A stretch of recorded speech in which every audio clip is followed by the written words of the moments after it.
You've heard this morning about the challenges of engineering. My biggest challenge for the next 30 minutes is to keep speaking, because you may notice that my voice isn't fantastic. So if I pack up towards the end, you've got some sympathy with me. I'm here to represent, or at least speak on behalf of the Manchester Association of Engineers, which I'll say a little bit about more later. But my main discipline is structural engineering, but I've sort of widened this out to construction engineering, because construction is, in its totality, one of the biggest employers of engineers in the country. And listening to the presentations that have been made this morning before me, because I didn't know what anyone else was going to say, there are 3 or 4 themes that stand out. One of them is how exciting engineering is as a profession. And all you young people should realise that it really is exciting. There's lots of things that will happen that you'll never envisage. And you'll see some of that in the pictures that I'm going to show you. The other theme that sort of people have mentioned, but I don't think possibly has come out strongly enough, is that everything you've seen this morning shows what a contribution we make to society. Without engineers providing water, roads, transport, we just don't have society as we have it now. It can't exist. So the contribution you make to everybody's well-being is fantastic, and it's a very worthwhile profession from that point of perspective.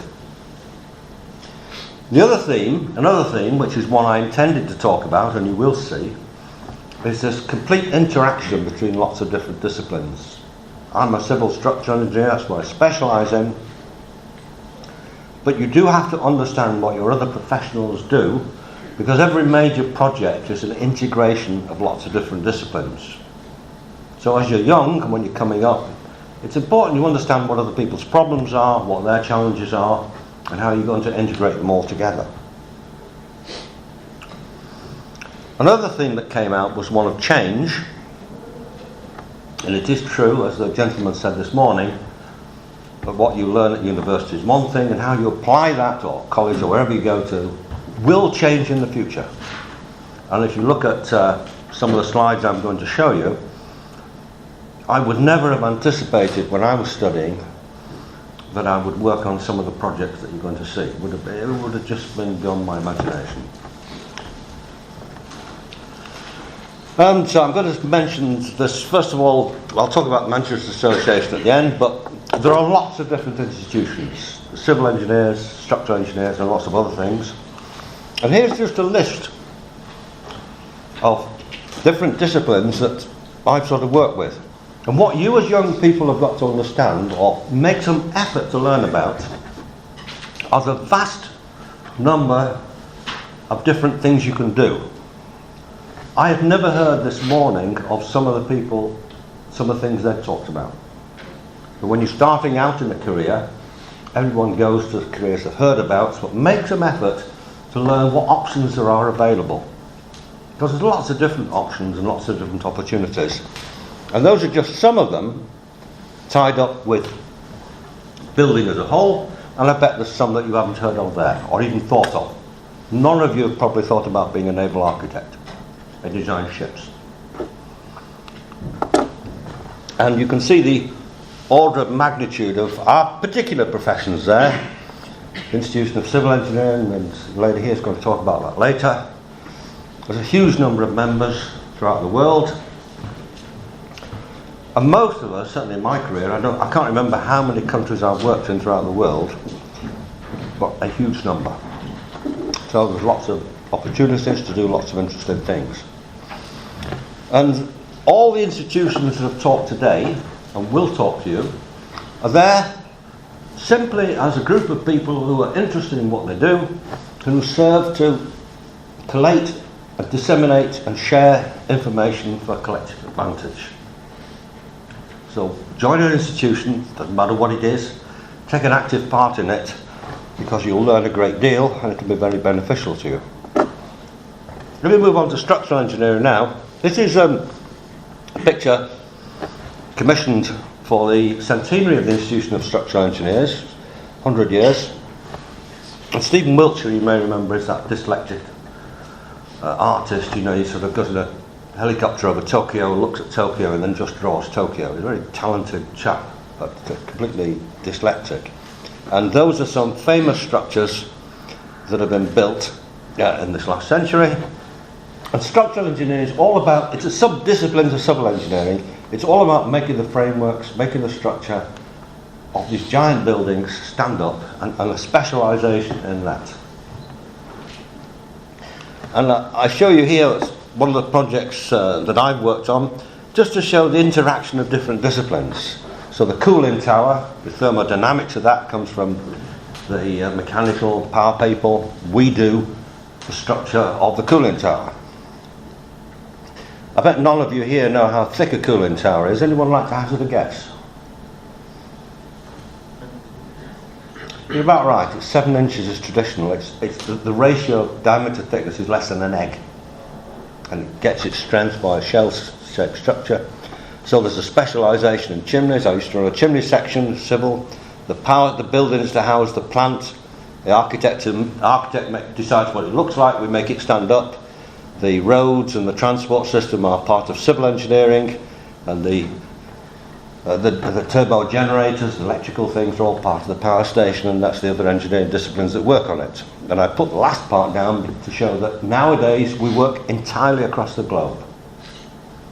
And most of you in your career will probably do the same.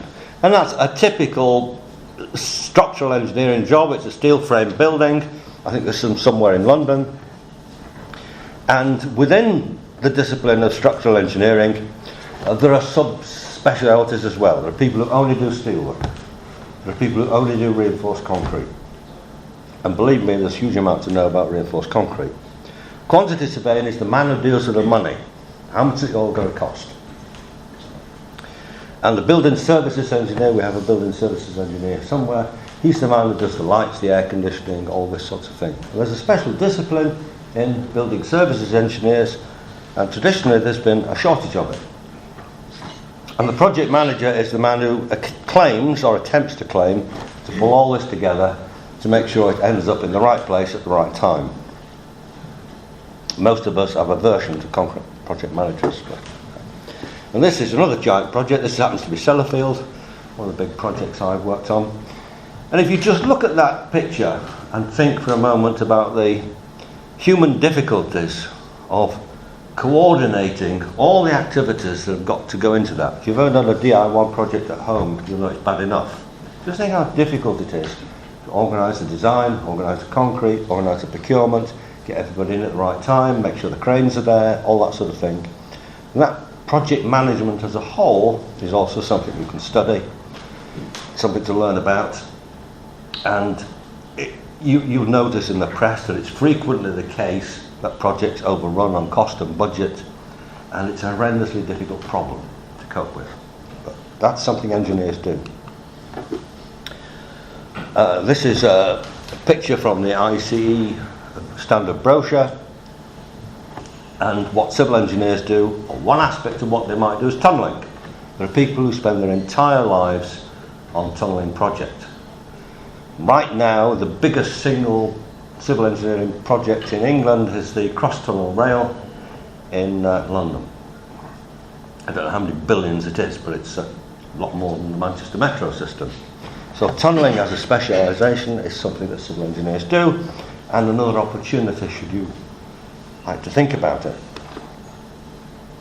And then there are bridges. Well, bridges are glamorous, they're big, and there are people who love to build bridges, just as there are people who love to build trains. And the demand for bridges, particularly big bridges, still exists.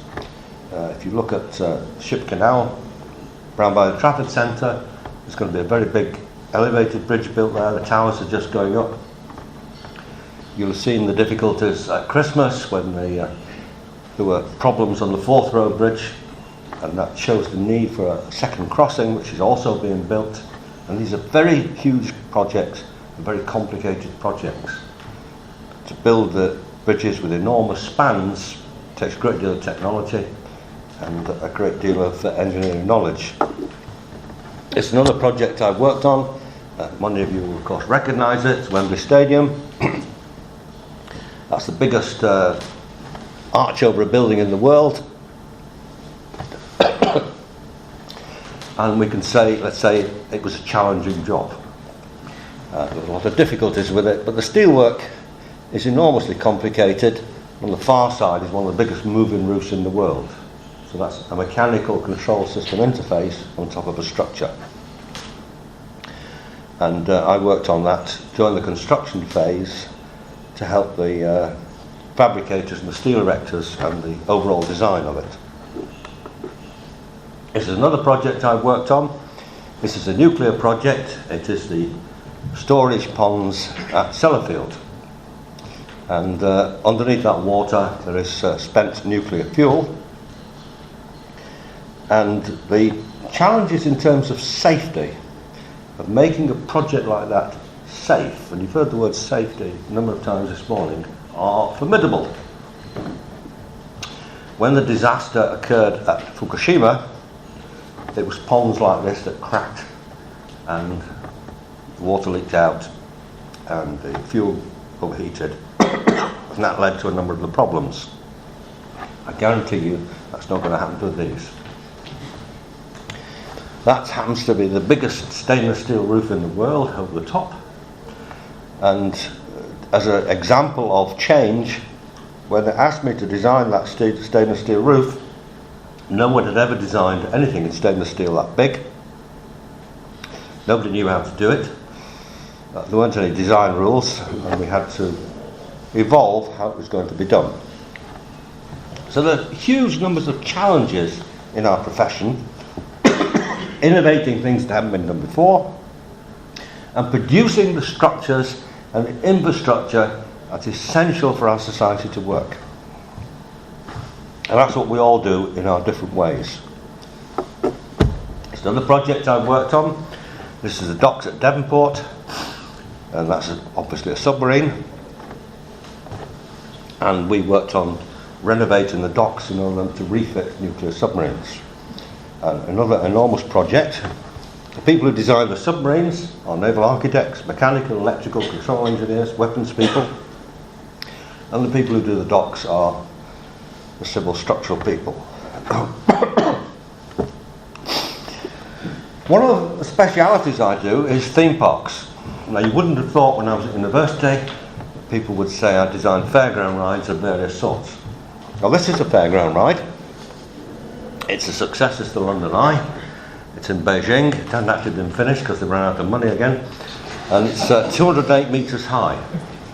And the London Eye is 135. I've now worked on about 6 of these throughout the world. And what's also a change is that when I worked on the London Eye, which is only 17 years ago, the drawings were still traditional drawings. 3D computer graphics didn't exist. And now you can do a 3D graphic animation of a structure, see it work in real time. And that area of technology has changed dramatically over the last decade. So the skills required of engineers, both of the traditional sort we did, of calculations and design and understanding materials are one thing, but all this other technology that aids us to design better is now available to us. And it can get very complicated. This is a dueling roller coaster. It happens to be in Singapore. I was talking to other people this morning about control systems, and you heard people talking about railways. Well, what's a roller coaster? It's a railway. It's a vehicle that runs on tracks. What are the things that could go wrong with it? Well, you can hit something. You've got dynamic forces, you've got fatigue, you've got a control system that makes stop, you don't have two trains on the same track at the same time. It's the same technology as for rail. Or in some ways it's slightly different but more complicated. So this one, the red and the blue, work in opposite directions, and obviously you have to believe that you're going to hit the car that's coming towards you. You won't actually do it, but that's what you believe. That's part of the thrill. And I've worked on lots of these things. Making the steelwork very challenging. And all theme parks are an interaction between civil, structural, mechanical control and electrical. And understanding what could go wrong with human error. Plus, giving the customers a thrill. They have to know they're about to die. Now on a railway you don't actually want that, you want them to believe they're going to live. Here you're trying to sell them the opposite. When you go on this ride, you're not going to come off it. It's what you want to believe. If you'd asked me when I was at university, would I design a bouncing dinosaur head that was going to bite you in as you came through, I wouldn't have believed it was possible. But there you are, I designed Wembley Stadium, London Eye, and dinosaur heads. What happens, of course, is you go through on the car, the dinosaur comes down, and in safety terms you have to make sure it stops, and it definitely stops just before it gets to you. And so that is part of a control system engineering. So there's mechanical bits, hydraulic units, control, safety, it's the same thing. I do believe very strongly that as engineers we have a huge social responsibility. I said at the beginning that society depends on everything we provide. Catherine is going to talk about water engineering. Without water you die. I lecture at 2 or 3 universities on earthquake engineering. I mean, in Taiwan last week they killed 110 people. And in earthquake engineering it's really not so bad. You know, normally it's tens of thousands. Haiti killed 250,000 in one night. And it's not the earthquake that kills anybody, it's the structures that we design that fall on top of them that kill them. So the challenges in structural engineering in dealing with natural hazards, floods, you heard climate change this morning, the word climate change, earthquakes, and earthquakes are an increasing hazard because we have mega cities around the world where millions of people in one spot are vulnerable to a natural hazard. So if you just look at the storms in America, if you look at the storms we've had here, challenges civil engineers face are how do we protect society against some of these terrible events? They're not just individual bits of building, individual bits of infrastructure. It's that wider picture of what do we do to stop people being killed. And for years I've lectured at Manchester University on this, and every year without fail I go in and say, and this is how many people have been killed this year. And it's usually a lot. So here you can see trying to rescue people last week. The middle picture is from Kobe in Japan, where the whole of the highway went down in the centre of the city in the Kobe earthquake, and I had to do some investigations after that. So there are huge challenges we have to face, huge amounts we have to learn. I worked on the London Eye, in fact I still work on it. I was there 2 weeks ago, because the London Eye is a machine. Like a car, it's like a train, it requires maintenance, it requires looking after, it requires nurturing. And I've now been working on it for 17 years. And it's a wonderful job to work on. That's the opening night. How many people have been on it here? You see, now I've given this lecture on the London Eye in, 5 continents, and God knows how many people. And every time I ask that, everyone puts their hand up. You see? We have 4 million visitors a year. So we've had it for 10, 15 years, we've had 50, 60, 70 million people go through it. So to give 70 million people some pleasure is an enormous satisfaction. See? Every time you can see it on the television, you think, well, I've got something to show for my life. You know, there's something there. So this is the opening night. That's the eye, the main parts of it. And this is lifting it up. So civil engineering, not just about the final design, it's also about construction. So if you look at this next slide, that's it going up. If you look at that picture there, that you could say is a mathematical model of the forces during the construction. And engineers have to be able to do some mathematics to be able to see the forces, see where they go, work out if it's strong enough. So it's this interaction again between design and construction. But it's not just a civil structural thing. You know, there's the main bearing. So as a matter of lubrication, tribology, you can do a course in tribology at Manchester University. You can specialise in bearings for mechanical engineering. We need the drive system, which is hydraulic, power supply, moving things, technology, motors. Those are capsules. And the capsule has an entity on its own. The air conditioning, the lights and stuff like that is services engineering. The biggest single risk on the capsule is it's stopping in hot weather in a goldfish bowl. So the air conditioning has a safety function, and you have to think in terms of safety. It's a driven capsule, so there's a motor underneath, so that's mechanical control engineering. You have to be sure it doesn't turn upside down, so that's control engineering. It has to look nice, so that's architecture. And there's a lot of technology with the glass as well. So the lesson I'm giving you there is that everything we do as an engineer normally involves interaction and understanding of the other disciplines that make up the total set of professions. That's a frame being made in France. And that's the drive system for anyone mechanical who's interested in it. And that's the control system and the radio signals to activate it, if that's what you're interested in. And finally, I just finished with this slide about what you should do. A normal career path for any engineer, at whatever level, and the scope for everybody. The scope for real boffin mathematicians, the scope for people who want to just build things with the technology.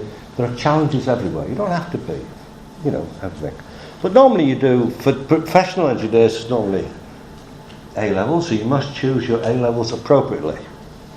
You're not really going to get far if your A-levels are ancient Greek and things like that. You need to be the STEM subjects. Normally people study either at university or some technical college.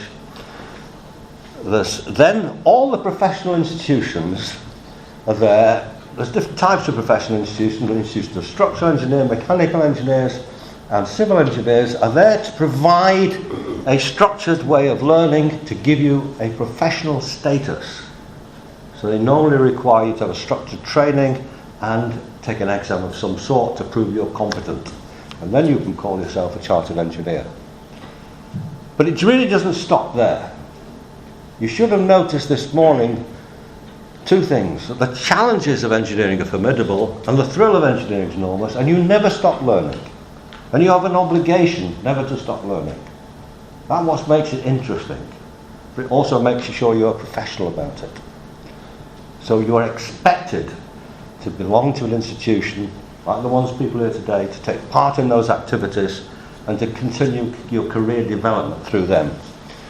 And I wouldn't worry as young people too much about what you want to do. Just choose the broad subject, mechanical, electrical, because within all those subjects there are specialisations that you can choose later on. And believe me, you've no idea at your age what you're going to do. It'll just happen. And the other thing I would finish on, because I've missed a slide, is to just say that the Manchester Association of Engineers started 1856, I think it's the second oldest in the country, and it began when Manchester was the world centre of engineering, when these other bodies didn't exist. And it exists nowadays as a group of people who are just interested in engineering of various sorts. We put on various talks, various lectures. We invite anyone who wishes to come without charge to any of those lectures. We're always happy to welcome new members, and we're always happy to welcome anybody at any of our talks. We do quite a lot of cooperation with other societies like the Newcomen Society and the various other institutions. And if you want to find any more information out about us, there's some information packs outside. Right, I'm going to stop there, but if anyone would like to ask me a question about anything, I'd be happy to answer it. But speak up, because my hearing's not very good either. Anyone want to ask a question? Well, if you want to ask a question, Alan, will you be on the MAE stall? Yeah. Okay, thanks, Alan.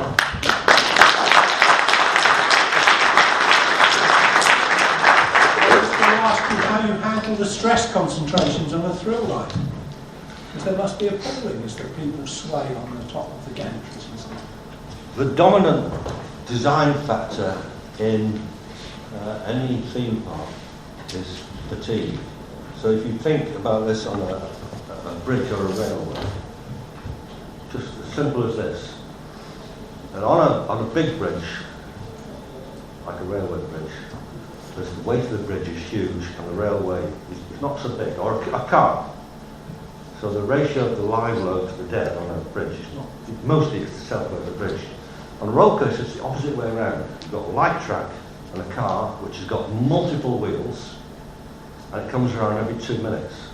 So there are huge numbers of cycles, and it's a big stress range. So the dominant effect for us is the one we're talking about. I'm worried about fatigue learning. The only compensation you have is that theme parks closed for half the year. So it really doesn't matter if they can be patched up, repaired. And you have to have a constant regime of design in the first place, inspection and service. Now sometimes then service catches you out. Problem on the Forth Road Bridge was probably a fatigue failure that they didn't expect. They had to close the bridge. So it is a design factor we recognise. It's always taken account of and looked at extremely carefully.